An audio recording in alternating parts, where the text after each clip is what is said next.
বনমিত্র কর্মীদের বন দপ্তর স্থায়ীভাবে নিয়োগের দাবিতে সিপাহীজলা অভয়ারণ্যের মূল ফটকে তালা ঝুলিয়ে সোমবার সকাল থেকে অনির্দিষ্ট ধর্নায় বসল 720 জন কর্মী সহ তাদের পরিবারের সদস্যরা।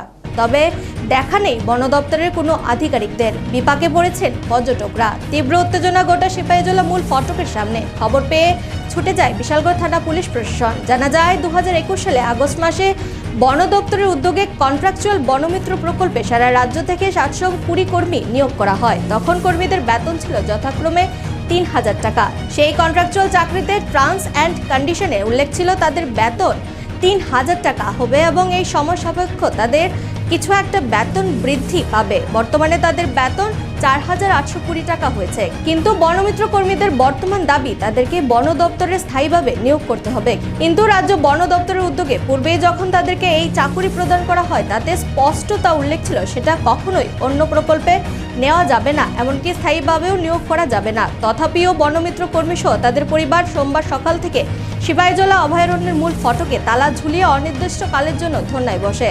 এদিকে ঘটনার খবর পেয়ে ছুটে যায় বিশালগড় থানার পুলিশ ও টিএসআর বাহিনী, কিন্তু বন দপ্তরে কর্মীদের কোনো আধিকারিকদের দেখা নেই ঘটনাস্থলে। অন্যদিকে কোনো রকম ঘোষণা ছাড়াই সিপাহীজলা অভয়ারণ্যের মূল ফটকে বনভোজনের মরশুমে তালা ঝুলিয়ে দেওয়ায় বিপাকে পড়েছে পর্যটকরা।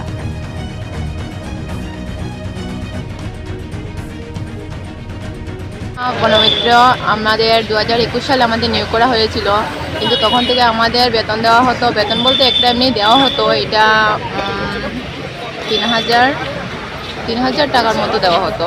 ওই টাকাতে তো আমাদের সংসার চলে না। তারপরে আমাদের 20 দিন করা হয়েছে, ওখানে 4820 টাকা দেওয়া হতো আমাদের। কিন্তু ওই টাকাতে তো আমাদের সংসার চলে না। সবারই আমাদের বনমিত্র কর্মী যারা আছে সবারই না হলেও 4 জনের ফ্যামিলি আছে, 2 জনের ফ্যামিলি আছে, ওই টাকাতে সংসার চলে না। তার জন্য আমরা সরকারের কাছে অনেক জায়গা থেকে দাবি করেছি, কিন্তু কোনো ফল এখনও পাইনি। কিন্তু এখনই আমরা এখানে এসে দাবি করেছি যে আমরা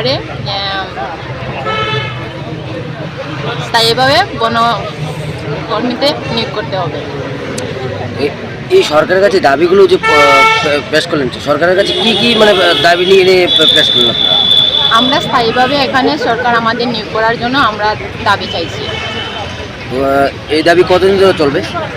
যতদিন পর্যন্ত আমাদের ঠিকভাবে নিয়োগ করা হয়নি স্থায়ীভাবে ততদিন পর্যন্ত চলবে, অনির্দিষ্টকালের জন্য।